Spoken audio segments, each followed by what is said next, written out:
সরকার প্রধান, গোটা দেশের জন্য আপনি সরকার, গোটা দেশবাসী আপনার আহাল, আর উলামায়ে কেরামের জন্য গোটা দুনিয়া উম্মত আহাল।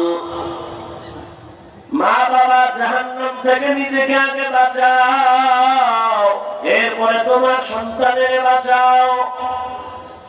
নিজে নামাজ পড়ো, স্ত্রীও পড়ে, কিন্তু সন্তান পড়ে না, জান্নাত পাওয়া যাবে না।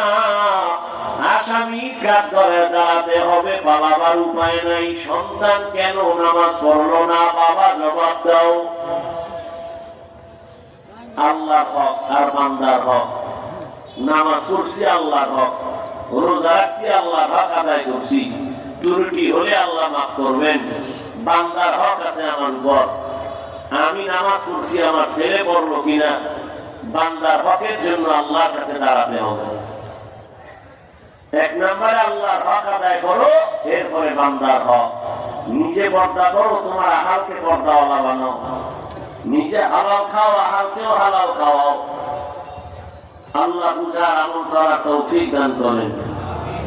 فمن كان يرجو لقاء ربه فليعمل عملا صالحا ولا يشرك بعبادة ربه أحدا। আল্লাহ বলেন, হে রাসূল, উম্মতের জানায় দেন, জমিনে যারা আমি আল্লাহর সাথে মুলাকাত করার ইচ্ছা করে, রবের সাথে মুলাকাত করতে চায়, তাদেরকে বলেন তাদের জন্য দুটো কর্মসূচি আমি আল্লাহ দিলাম। এক নাম্বার কর্মসূচি, তারা যেন নেক আমল করে। দ্বিতীয় কর্মসূচি, যেন শিরকের গন্ধ না থাকে, শিরক থেকে নিজেকে বাঁচায়।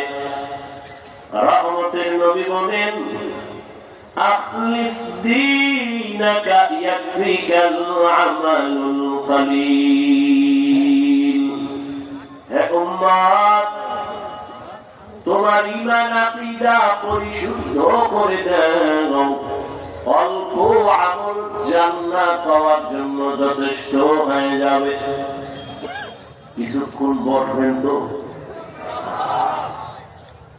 শয়তান তো বইয়া নাই। কিছু মানুষ বাড়ির থেকে আসছে, এখানে আসতেও কপাল লাগে, বসতেও কপাল লাগে, মা বাবার জন্য শেষে দোয়া করে যাইতেও কি লাগে, কপাল। অনেকে আসছেন কিন্তু প্যান্ডেলে ঢুকতে পারে নাই। আবার অনেকে প্যান্ডেলে ঢুকছেন ঠিক, কিন্তু কলমের দরজা বন্ধ করে রাখছে মোবাইল দিয়া। এই যারা মোবাইল হাতে নিছো বাবা,